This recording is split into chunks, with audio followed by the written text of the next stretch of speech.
Assalamualaikum warahmatullahi wabarakatuh.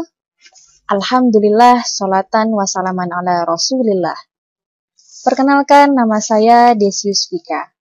Di sini, kita akan membahas media pembelajaran tentang prakarya, kelas 8, semester 1. Yaitu, bab yang pertama, tentang kerajinan bahan lunak. Baik, pertama-tama, marilah kita panjatkan puji syukur atas nikmat Allah Subhanahu wa Ta'ala, karena sampai detik ini juga kita masih diberikan kesempatan untuk bisa hidup dalam keadaan sehat walafiat. Shalawat serta salam selalu tercurah limpahkan kepada junjungan kita, Nabi besar kita Muhammad Sallallahu Alaihi Wasallam. Baik, kita masuk ke materi.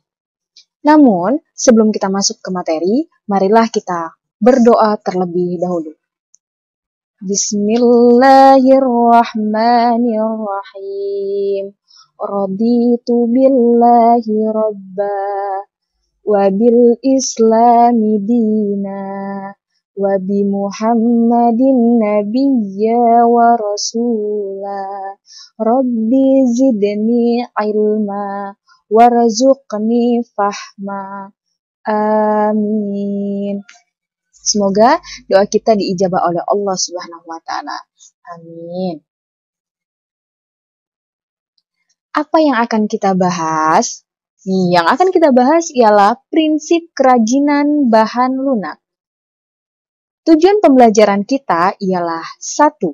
Menjelaskan pengertian kerajinan bahan lunak. Dan yang kedua ialah menjelaskan prinsip kerajinan bahan lunak. Perhatikan gambar berikut. Kerajinan lilin hias. Nih, gambar yang pertama adalah kerajinan lilin hias dan lilin aromaterapi. Bahan dasarnya adalah lilin. Dan yang kedua ialah kerajinan sabun. Bahan dasarnya adalah dari sabun. Gambar yang ketiga ialah gambar kerajinan guci. Bahan dasarnya ialah dari tanah liat.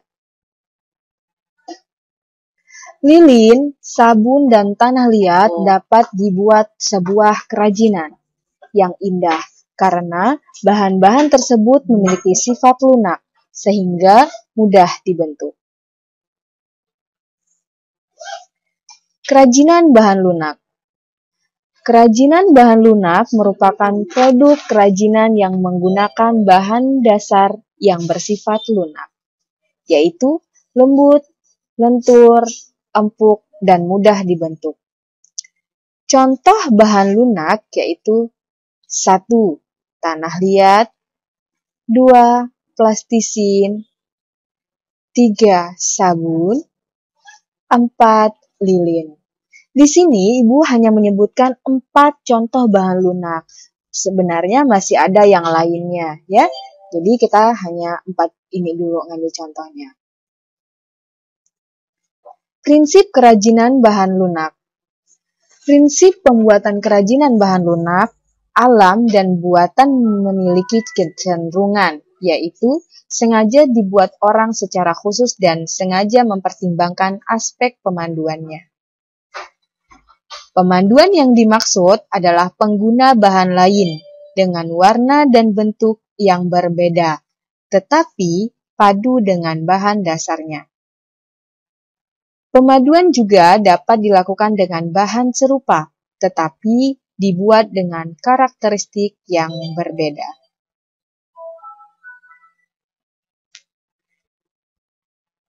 Pada prakteknya, kerajinan dibuat dengan mempertimbangkan wilayah kerja dengan beberapa prinsip, yaitu 1. Keterampilan tangan, 2. Keterampilan teknik, 3. Kedaerahan atau tradisional. Secara umum, jenis karya bahan lunak ini dapat dipilih menurut manfaatnya sebagai berikut. 1. Kelengkapan busana. Contohnya, produk-produk aksesoris seperti gelang, kalung, bros, dan cincin. Perhatikan gambar berikut. Gambar yang pertama ada kalung. Yang kedua ada gelang, yang ketiga ada bros. Nah, gambar-gambar itu ialah kelengkapan busana, produk-produk aksesoris, ya. Kemudian yang kedua, kelengkapan suatu benda. Contohnya, kotak tisu yang dilengkapi dengan hiasan keramik pada bagian muka. Jika kotak tisu sudah tidak terpakai, keramik dapat dilepas dan dipasangkan pada kotak tisu yang lainnya. Kita lihat gambar di bawah ini. Ini adalah kotak tisu yang sebelumnya sudah tidak terpakai karena sedikit rusak, jadi diganti dengan kotak tisu yang baru. Kelihatan lebih cantik, ya? Oke, lanjut. Ketiga, kelengkapan rumah atau bangunan. Contohnya, air mancur. Nih, seperti gambar ini, ada air mancur dengan berbagai bentuk sesuai kesukaan atau keinginan si yang punya rumah, ya. Seperti ada yang gambar kodok, ada yang gambar kepala, hewan, atau lain sebagainya, ya. Di sini Ibu hanya mengambil satu contoh saja. 4. Kelengkapan keperluan ritual atau upacara adat. Contohnya, lilin. Lilin banyak digunakan untuk berbagai acara ritual dan pesta adat. Kita lihat gambar di bawah ini. Ini gambar Ibu ambil dari sumber dokumennya Kemendikbud atau Kementerian Kebudayaan, ya. Lanjut. Berdasarkan prinsip kebermanfaatan, maka kerajinan bahan lunak dapat dikategorikan sebagai produk-produk berikut. 1. Menambah keindahan. 2. Memberikan penekanan atau kekhasan suatu benda. 3. Menjadi persyaratan pemakaian. 4. Merupakan pertanda atau simbol. Yang kelima, dibuat khusus sesuai benda aslinya atau duplikasi. Dan yang keenam, ialah sebagai bagian dari karya seni.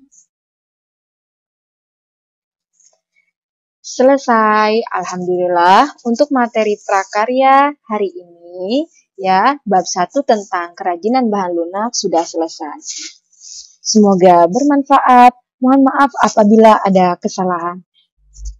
Baik, untuk mengakhiri pelajaran ini, ya, marilah kita tutup dengan lafaz hamdalah.